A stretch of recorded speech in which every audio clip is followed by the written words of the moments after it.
Hello friends, welcome to சமையல் புதிது.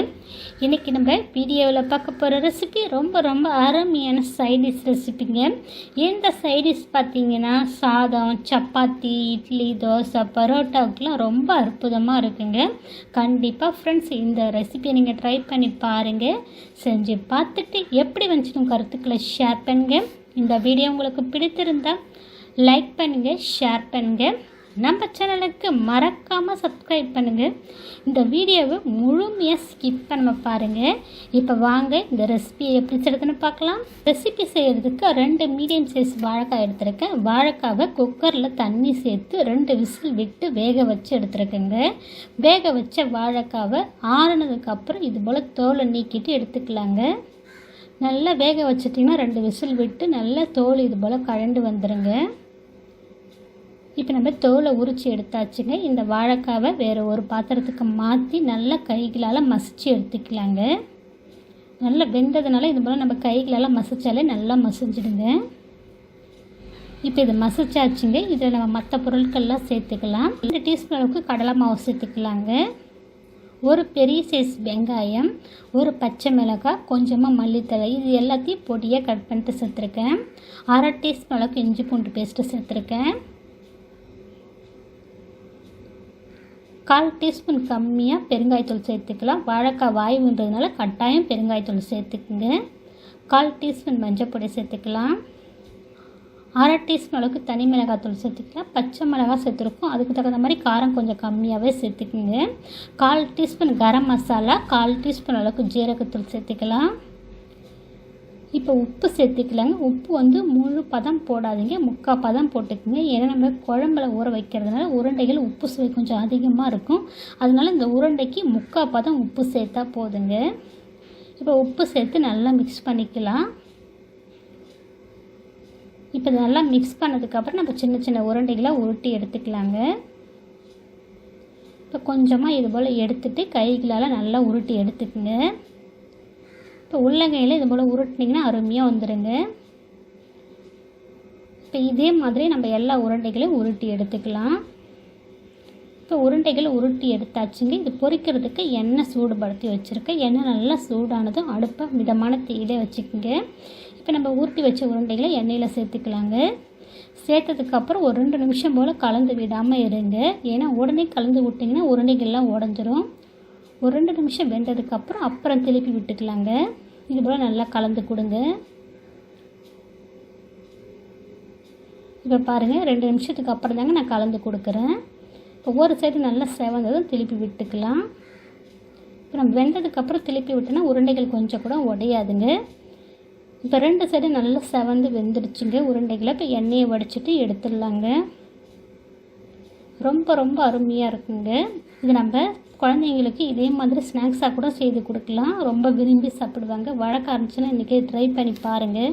இப்போ எல்லா உருண்டைகளையும் பொரித்து எடுத்தாச்சு. இப்போ அதே கடாயில் 3 டீஸ்பூன் அளவுக்கு எண்ணெய் சேர்த்துருக்கேன். 1/2 டீஸ்பூன் சோம்பு, ஏலக்காய் 1 சேர்த்துருக்கேன், பிரிஞ்சி இலை, பட்டை, கிராம்பு, அப்புறம் கொஞ்சமாக கல்பாசி சேர்த்துருக்கேன் வாசனைக்கு. இது எல்லாம் பொரிஞ்சதும் கொஞ்சமாக கருவேப்பிலை சேர்த்துருக்கேன். இப்போ கருவேப்பிலை வெடிச்சதும் 2 பெரிய வெங்காயத்தை கொஞ்சம் கொரப்பாக மிக்ஸி ஜாரில் அரைச்சிருக்கேன். ரொம்ப நைஸாக அரைக்காமல் இது போல் கொரப்பாக அரைச்சிட்டு சேர்த்துக்குங்க. வெங்காயத்தை இப்போ நம்ம வதக்கி எடுத்துக்கலாம். இப்போ வெங்காயம் மிதமான தீயில ஒரு 2 நிமிஷம் போல் வதங்க விட்டுடுங்க. இப்போ வெங்காயம் வதங்கினதும் இதில் தக்காளி பழம் சேர்த்துக்கலாம். 2 மீடியம் சைஸ் தக்காளி பழம் மிக்ஸி ஜாரில் அரைச்சிட்டு சேர்த்துருக்கேன். தண்ணி சேர்க்காமல் அரைச்சி எடுத்துக்கோங்க. தக்காளி பழத்தை சேர்த்து நல்லா மிக்ஸ் பண்ணிக்கலாங்க. இப்போ மிக்ஸ் பண்ணதுக்கப்புறம் இதில் இஞ்சி பூண்டு பேஸ்ட்டு சேர்த்துக்கலாம். 1/2 டீஸ்பூன் அளவுக்கு இஞ்சி பூண்டு பேஸ்ட்டு சேர்க்குறேன். இப்போ இதையும் நல்லா மிக்ஸ் பண்ணிக்கலாங்க. இது நல்லா மிக்ஸ் பண்ணி நல்லா ஒரு 2லேருந்து 3 நிமிஷம் போல் இது நல்லா வதங்கி வரட்டும். இதனுடைய பச்சை வாசனை போய் எண்ணெய் நல்லா பிரிஞ்சு வரணும். இப்போ பார்த்தீங்கன்னா நல்லா வதங்கிடுச்சு வெங்காயம் தக்காளிலாம். இந்த டைமில் நல்லா மிக்ஸ் பண்ணி இதில் மசாலா பொருட்கள் சேர்த்துக்கலாம். அடுப்பு சிம்மில் வச்சுடுங்க. 1 டீஸ்பூன் தனி மிளகாத்தூள், 1 டீஸ்பூன் மல்லித்தூள், 1/2 டீஸ்பூன் கரம் மசாலா, 1/2 டீஸ்பூன் ஜீரகத்தூள், 1/4 டீஸ்பூன் மஞ்சள் பொடி சேர்த்துருக்கேன். இப்போ உப்பு சேர்த்துக்கலாம். நம்ம உருண்டைகளுக்கு உப்பு சேர்த்தாச்சு. இந்த குழம்புக்கு மட்டும் தேவைக்கேற்ப உப்பு சேர்த்துருக்கேன். இப்போ அடுப்பை சிம்மில் வச்சுட்டு இந்த மசாலா பொருட்களுடைய பச்சை வாசனை போகிற அளவுக்கு நல்லா மிக்ஸ் பண்ணிக்கலாங்க. இப்போ நல்லா மிக்ஸ் பண்ணதுக்கப்புறம் இந்த மசாலா பொருளுக்குள்ளேயே பச்சை வாசனை போனதுக்கப்புறம் தண்ணி சேர்த்துக்கலாங்க. தண்ணி கொஞ்சம் ஜாஸ்தியாகவே சேர்த்துக்குங்க. 1.5 டம்ளர் அளவுக்கு தண்ணி சேர்த்துருக்கேன். இப்போ தண்ணி சேர்த்து நல்லா மிக்ஸ் பண்ணிக்கோங்க.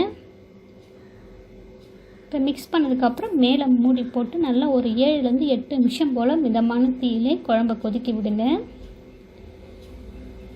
இப்போ ஒரு 8 நிமிஷம் போல் குழம்பை கொதிக்க விட்டு ஓப்பன் பண்ணுறேங்க. இப்போ இந்த பதம் வந்ததும் நம்ம தேங்காய் பால் சேர்த்துக்கலாங்க. 1/4 மூடி அளவுக்கு தேங்காவை நல்லா அரைச்சிட்டு திக்கான பாலாக எடுத்துருக்கேன். இப்போ தேங்காய் பால் சேர்த்து மிக்ஸ் பண்ணிக்கோங்க. நல்லா மிக்ஸ் பண்ணதுக்கப்புறம் மேலே மூடி போட்டு ஒரு 2லேருந்து 3 நிமிஷம் போல் கொதிக்க விடுங்க. இப்போ ஒரு 3 நிமிஷம் போல் குழம்பு கொதிக்க விட்டுருக்கேன். இப்போ மீடியம் ஃப்ளேமில் வச்சுடுங்க. வச்சுட்டு இப்போ நம்ம பொரிச்சு வச்ச உருண்டைகளை ஒவ்வொன்றா சேர்த்துக்கலாங்க. இப்போ உருண்டைகள் எல்லாத்தையும் சேர்த்ததுக்கப்புறம் மறுபடியும் மேலே மூடி போட்டு நல்லா ஒரு 3 நிமிஷம் போல் மறுபடியும் கொதிக்க விடுங்க மிதமான தீயிலே. இப்போ ஒரு 3 நிமிஷத்துக்கு அப்புறம் ஓப்பன் பண்ணுறேங்க. நம்மளுடைய உருண்டை குழம்பு ரெடி ஆயிடுச்சுங்க. வாழைக்காய் இருந்துச்சுன்னா இன்றைக்கி ட்ரை பண்ணி பாருங்கள். ரொம்ப அருமையாக இருக்குங்க. ஸ்டவ் ஆஃப் பண்ணிவிட்டு கொஞ்சமாக வாசனைக்கு மல்லித்தழை சேர்த்துருக்கேன். இந்த மாதிரி தண்ணியாக தாங்க இருக்கணும். ஏன்னா லேட்டாக குழம்பு ஒரு 2 மணி நேரம் 3 மணி நேரம் ஆக ஆக உருண்டைகள் எல்லாமே குழம்பு நல்லா உறிஞ்சிடும். நல்லா கெட்டி தன்மையாக ஆகிடுங்க. தேங்காய் பாலும் சேர்த்துருக்கோம். அதனால் இந்த பக்குவம் வந்ததும் ஸ்டவ் ஆஃப் பண்ணிவிடுங்க. சுட சப்பாத்தி, இட்லி, தோசை, பரோட்டாவுக்கெலாம் சாதத்துக்கெலாம் போட்டு சாப்பிடுங்க. அவ்வளோ ருசியாக இருக்குங்க. கண்டிப்பாக ஃப்ரெண்ட்ஸ் வாழைக்காய் இருந்துச்சுன்னா இன்றைக்கே இந்த கிரேவியை ட்ரை பண்ணி பாருங்கள். வாழைக்காய் பிடிக்காதவங்களுக்கு கூட இந்த முறையில் நீங்கள் கிரேவி செய்து கொடுத்தீங்கன்னா ரொம்ப விரும்பி சாப்பிடுவாங்க.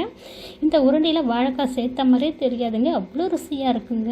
இந்த உருண்டைகளை ஸ்நாக்ஸாக கூட தனியாக பொரிச்சு கொடுக்கலாங்க குழந்தைங்களுக்கு. ரொம்ப அருமையாக இருந்துச்சுங்க. கண்டிப்பாக ஃப்ரெண்ட்ஸ் இந்த வீடியோவை பார்த்துட்டு இதே முறையில் இதே அளவோட இந்த கிரேவியை ட்ரை பண்ணி பாருங்கள். செஞ்சு பார்த்துட்டு எப்படி வந்துச்சு கருத்துக்களை ஷேர் பண்ணுங்கள்.